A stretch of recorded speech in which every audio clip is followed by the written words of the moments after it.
தாவேக தலைவர் விஜய் அழகாக இருக்கிறார், நன்றாக நடனமாடுகிறார், அதற்காக ஓட்டு போடுங்கள் என கேட்கும் ஒரு தலைமுறை உருவாகி வருகிறது என்றும் அது சமூகத்தின் ஆபத்தான நோய் என்றும் அதிமுக தலைமை கழக பேச்சாளர் கல்யாண சுந்தரம் கூறியுள்ளார். கடலூர் மாவட்டம் சேத்தியாத்தோப்பில் நடைபெற்ற கூட்டத்தில் அவர் இவ்வாறு பேசினார்.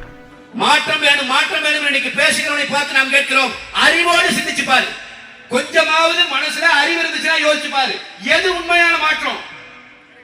திரையிலே நடித்துக் கொண்டிருக்கிற ஒருவன், திரையிலே நடனமாடி கொண்டிருக்கிற ஒருவன், அவன் அழகாக இருக்கிறான் என்கிற காரணத்துக்காக எந்த மக்கள் பிரச்சனைக்கும் எப்பொழுதும் களத்திலே வராதவன் திடீரென்று வந்து எனக்கு ஓட்டு போட்டு விடு என்று கேட்டு தெருவில் நின்றால் அவனை பார்த்து இது மாற்றம் என்கிறாயே, இதுவா மாற்றம்?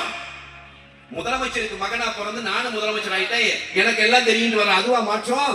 எது தெரியுங்களா மாற்றம்? பண்ணையார்களும் மிட்டா மிராசுகளும் இந்த திரை கவர்ச்சியில இருக்கிறவர்கள் மட்டுமே இந்த உயர் பதவிகளிலே இருக்க முடியும் என்கிற நிலை இருந்த இடத்தில் நம்ம வீட்டில இருந்து நம்மள மாதிரி ஒரு விவசாய குடும்பத்துல பிறந்து உங்களை மாதிரி இந்த இடத்துல உட்கார்ந்து கூட்டம் கேட்டு சாதாரண மனிதனாக வளம் வந்து இன்றைக்கு ஒரு நாட்டினுடைய முதலமைச்சராக உயர முடியும் என்கிற இடத்துல அண்ணன் எடப்பாடியார் நிற்கிறாரே, அதுதாயா மாற்றம். பிளே ஸ்டோர் மற்றும் ஆப் ஸ்டோரில் இருந்து பாலிமர் செயலியை QR கோடு மூலம் பதிவிறக்கம் செய்யுங்கள்.